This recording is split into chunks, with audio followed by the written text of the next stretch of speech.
Students, look at this flame. It looks fragile, doesn't it? A single breath could blow it out. But in the heart of Rome, in the small circular Temple of Vesta, a fire like this burned continuously for over 1,000 years. It was tended by the Vestal Virgins, 6 women who were the mystical heartbeat of the state. Romans believed that if this flame ever died, the empire itself would fall. These women held power no other Roman woman possessed. They could own property. They could pardon prisoners on their way to execution. But the price of a broken vow of chastity?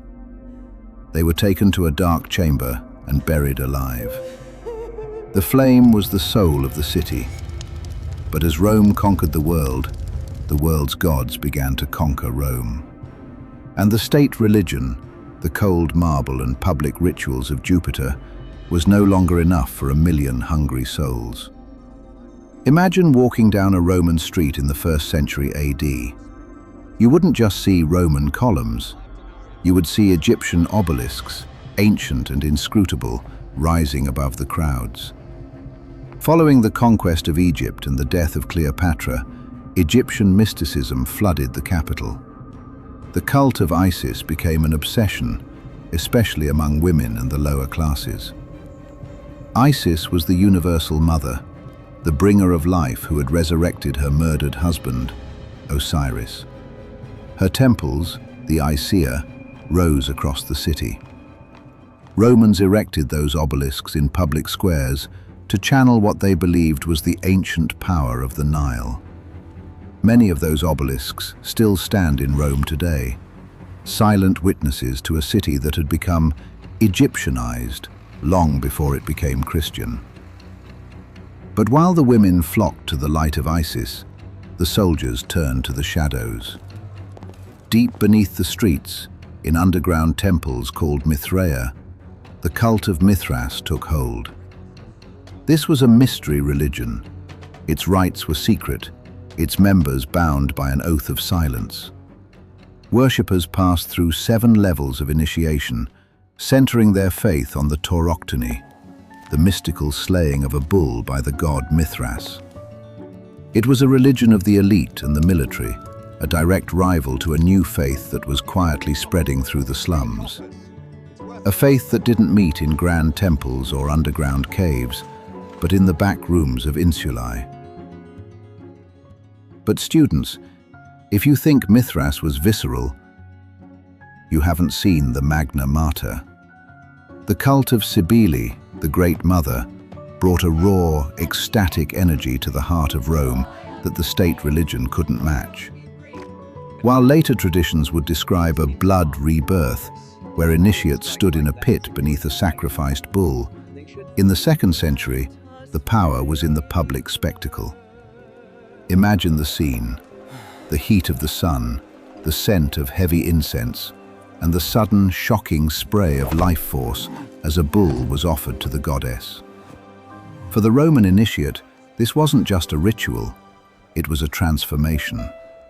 It was a rebirth purchased through the nervous system, a visceral hope that reached people where the cold marble of Jupiter could not. In approximately 30 AD, during the reign of Tiberius, Augustus's successor, a Jewish preacher named Jesus of Nazareth was crucified in the province of Judea. To the Roman prefect, Pontius Pilate, it was a routine execution of a provincial troublemaker. Efficient. Final. But the movement did not die on that hill. Figures like Paul of Tarsus carried the teachings of Jesus along the very roads built to administer the empire. A small Jewish sect was transforming into a global religion, crossing every boundary of class and geography.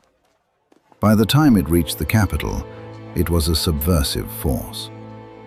It threatened the very foundation of the imperial cult, the belief that the emperor himself was a god, and the empire was about to strike back. Night, July 64 AD. A fire starts in the shops near the Circus Maximus. In the cramped wooden insulae, it spreads like a demon. For days, Rome burns. 10 of the city's 14 regions are reduced to ash. Hundreds of thousands are left homeless, wandering the ruins. Emperor Nero, facing rumors that he had started the blaze to clear land for his golden house, needed a scapegoat. He chose the Christians. The first state-sponsored persecution began. In the aftermath of the fire, the traditional martyrdom of St. Peter and St. Paul took place right here in Rome. Nero intended to extinguish the faith with blood. Instead, he solidified its mystical foundation. The fire that was meant to destroy the Christians became the forge that created the Roman Church. Nero's cruelty only gave the movement its greatest martyrs. 6 years later, in 70 AD, the future Emperor Titus crushed a massive Jewish revolt and destroyed the Second Temple in Jerusalem. Students, look at the Arch of Titus in the Forum. You can still see the stone carvings of Roman soldiers parading the sacred vessels, the golden menorah, the silver trumpets. This event ended the sacrificial system of Judaism and began the Jewish diaspora in earnest. And here is the irony.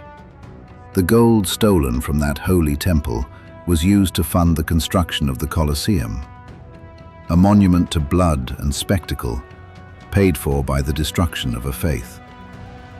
In 79 AD, the earth itself seemed to join the upheaval. To the Romans, the eruption of Mount Vesuvius was not just a natural disaster, it was a terrifying, supernatural event. The eternal mountain exploded, burying Pompeii and Herculaneum in hours. Thousands died, including the scholar Pliny the Elder. Historically, the ash froze Roman life in time, preserving the very insulae and domus details that allow us to see their world today. But to the Romans of 79 AD, it was a sign that the gods were angry. The world was changing, and the old certainties were crumbling. And students, the gods did not only speak from distant mountains. In 80 AD, just 1 year after Vesuvius, they spoke in the heart of the capital. A massive fire erupted, burning for 3 days and nights. It gutted the Campus Martius and the Capitoline Hill, destroying the original Agrippan Pantheon, the predecessor to the one we see today. To a Roman mind already reeling from the supernatural explosion of Vesuvius, this second blow felt like a verdict. The eternal city was a tinderbox, and the gods seemed to be holding the match. It was this catastrophe that cleared the ground for Hadrian to later build his masterpiece of concrete and light, turning the ashes of 80 AD into the blueprint for eternity. By 130 AD, the imperial cult reached its peak of personal obsession. When Emperor Hadrian's favorite, a young man named Antinous, drowned mysteriously in the Nile, Hadrian did something unprecedented. He declared him a god.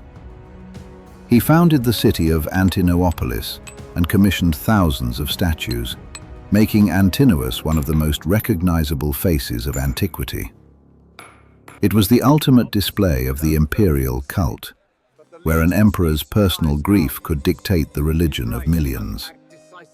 But even as Hadrian carved statues of his lost love, the new faiths were building something stronger in the hearts of the people. Rome was a city of 1,000 gods, but it was also a city of shifting shadows.